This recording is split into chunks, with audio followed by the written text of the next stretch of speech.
প্রকল্প দ্বিতীয় পর্যায়ে মহোদয় এবং প্রশিক্ষণ। ঝিনাইদহে গ্রামীণ পর্যায়ে নারী উদ্যোক্তাদের ব্যবসায়িক দক্ষতা বৃদ্ধি ও নারীর ক্ষমতায়ন নিশ্চিত করতে ই-কমার্স বিষয়ক প্রশিক্ষণ কর্মশালা অনুষ্ঠিত হয়েছে। উপজেলা পরিষদ মিলনায়তনের এই প্রশিক্ষণের আয়োজন করে তথ্য আপা প্রকল্প। কর্মশালায় তথ্য আপা প্রকল্পের প্রকল্প পরিচালক শাহনাজ বেগম, নিনা উপপ্রকল্প পরিচালক এস.এম. নাজিমুল ইসলাম, সদর উপজেলার সহকারী কমিশনার সজল কুমার দাস, তথ্য সেবা কর্মকর্তা তানিয়া সুলতানা সহ অন্যান্যরা বক্তব্য রাখেন।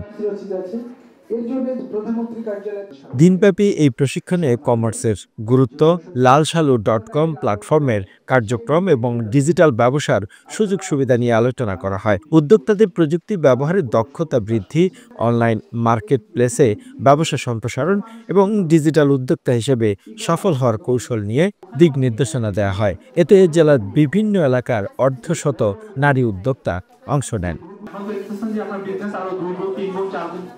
The news Bangladesh desk report.